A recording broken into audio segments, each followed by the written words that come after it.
Module 7, Lesson 11, the decimal expansion of some irrational numbers. What they're going to have you do in this section, and what they're going to try and have you do, is take the square root of numbers and narrow them down, not just between the whole numbers, but maybe narrow it down to between what 2/10ths or between what 2/100ths. So if we were to take the square root of 28,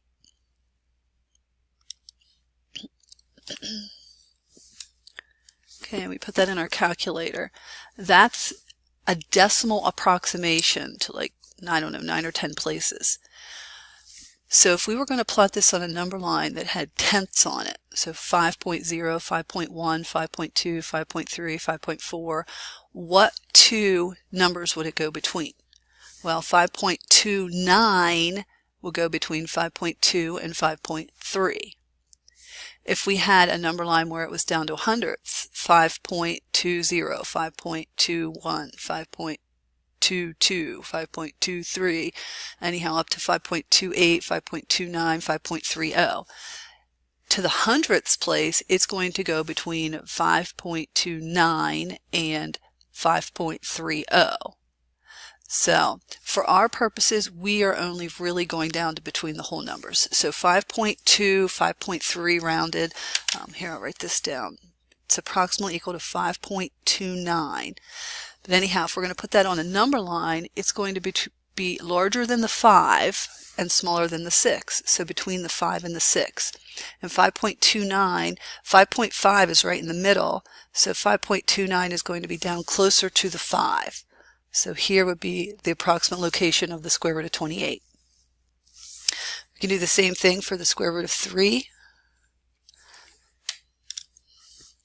Square root of 3, excuse me, is approximately 1.73. So if we were going to tenths, we would go between 1.7 and 1.8. But because we're just going to the nearest whole number, we'll go between 1 and 2. Closer to the 2 this time, because remember 1.5 is right in the middle. So there's the square root of 3. Alright, so we're just going to be using our calculators to find approximate location and figuring out where they go on the number line. Now, the other thing that I want to take a look at here is, what does it mean to be a rational number or an irrational number? A rational number can be written as a fraction.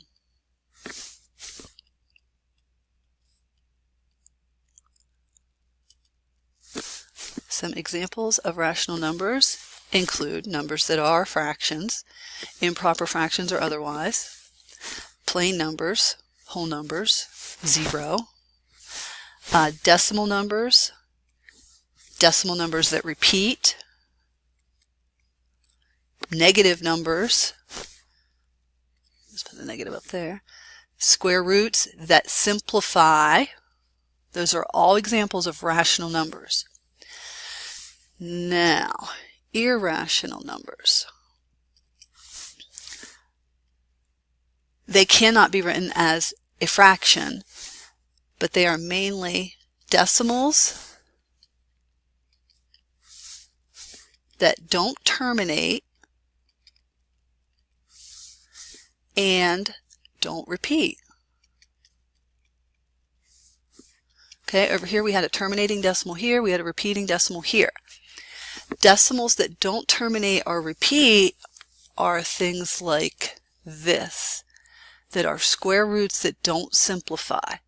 Okay, this is a decimal approximation, but this number goes on and on and on and on, and you will never see a repeating pattern in it. The calculator is only going to show you so many places, but that's not the exact decimal answer. So, any square root that doesn't simplify.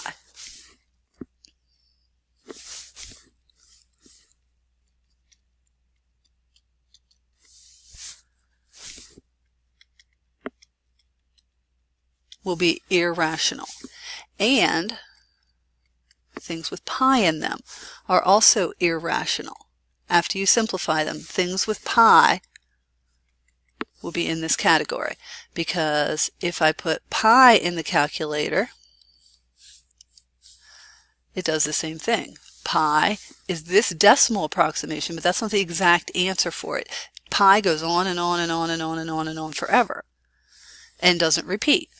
So that's the things we're looking at. So basically the only two things you're going to see that are irrational are square roots that do not simplify, that do not come out, and things that have pi in them. After they're simplified, they still have pi in them. Those are irrational numbers. Everything else is rational.